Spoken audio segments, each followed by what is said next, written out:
त्रिपुरा सरकारनि कपाल हाइमिया malaria बेमारुमै Manikpur काकरेश्वरी आमसाइनि खरगनै सोराय उसुंसानो याकरै langmasoi थांका फियाबा अपनी बागै आमसाइनि लुकुरक जली जागै डॉक्टर प्रणब देवरमानो उटक खाइनाय बखरक फाटिरमनि कक्तमा फियाबा आपनो तयै खा दुबुं फुनुका langmasoi थांमानि मेलेरिया बेमारुमै खरगनै सोराय ताई डॉक्टर प्रणब देवरमा बुजाकपानी न तुयै खादुमुं फुनुका बुबागरा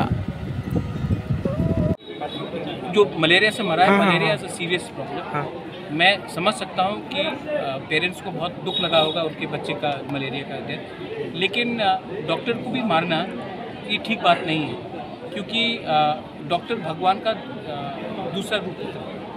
और इसमें डॉक्टर क्या कर सकता था?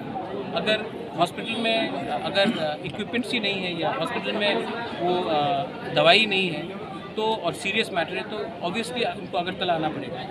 तो जो भी हुआ है बहुत ख़राब हुआ है, बहुत दुख का बात है। मुझे दुख है कि 2 बच्चे लोग मारे गए मलेरिया से, और मुझे ये भी दुख लग रहा है कि एक डॉक्टर को पीटा गया, क्योंकि इसमें ये डॉक्टर का भी गलती नहीं था। ये सब सिचुएशन में मुझे लगता है कि हर हॉस्पिटल में थोड़ा सिक्योरिटी बढ़ाया जाना चाहिए, क्योंकि जब इमोशंस होता है, किसी के घर में कोई मर जाता है तो इमोशन रहता है, और जब आदमी लोग भावुक होते हैं तो सबसे पहले उसी को हमला करते हैं जिसके ऊपर सबसे ज़्यादा आशा था।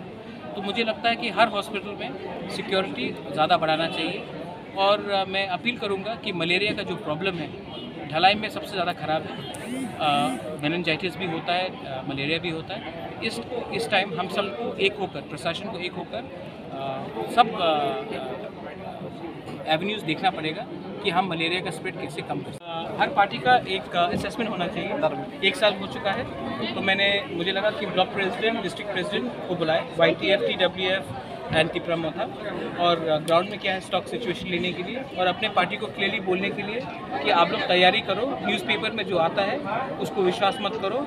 हम लोग, अगर हमें राइटिंग में किसी ने कुछ नहीं दिया तो हम लोग अकेला फाइट करेंगे, और हमको अपना संगठन को स्ट्रॉन्ग करना है। और इसी के लिए हमने आज मीटिंग बुलाया था और अच्छे से बात हुआ, और अब एक सिस्टम भी बना रहे। हर 1 महीने के बाद मैं डिस्ट्रिक्ट प्रेसिडेंट से मिलूँगा और 2 महीने के बाद ब्लॉक प्रेसिडेंट से।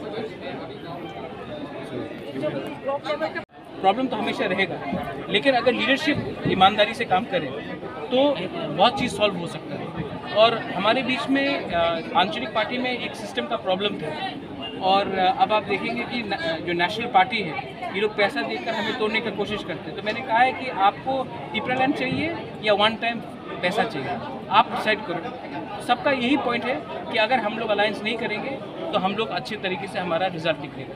तो मैं भी इसी बात से सहमत हूँ कि अगर हमें कोई राइटिंग में कुछ नहीं देता है तो हम लोग अपने त्रिपुरा साहब को बेवकूफ़ नहीं बना सकते हैं, हम लोग अपने त्रिपुरा साहब को धोखा नहीं दे सकते हैं, और हम लोग दिखाएंगे। हम लोग तो छोटा पार्टी है, लेकिन हमारे अंदर भी हिम्मत है, हम लोग भी दिखा सकते हैं कि हम लोग क्या करें।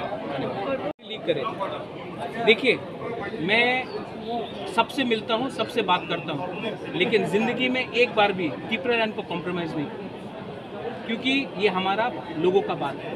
अगर गांव में पानी नहीं है तो मैं पानी के बारे जाकर मंत्री से नहीं बात करूं। अगर गांव में बिजली नहीं है तो मैं पावर मिनिस्टर से बात नहीं करूं कि ये गांव में बिजली मत दो।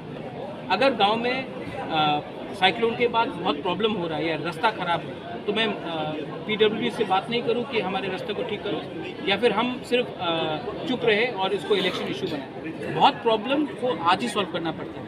पानी का प्रॉब्लम, अगर किसी को पीने का पानी नहीं मिल रहा तो मैं 6 महीने वेट करूं इलेक्शन के बाद पानी लाने के लिए?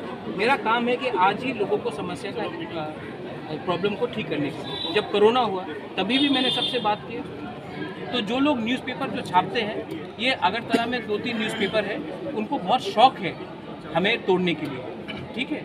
तो अब मैंने भी डिसाइड किया है कि अगली बार मैं, अगर मुझे मिलना भी है तो मैं अब 2 बार सोचूंगा इन लोग से मिले कि नहीं, क्योंकि मैं अच्छे दिल से मिलता हूं और ये लोग कहानी कुछ और निकालते हैं। तो अब मुझे भी सोचना चाहिए कि आने वाले दिन में इनके साथ बात करूं कि नहीं, क्योंकि मुझे नहीं लगता है कि कुछ काम हो रहा है। पब्लिसिटी सब कर रहे हैं और प्रोपेगेंडा कर रहे हैं।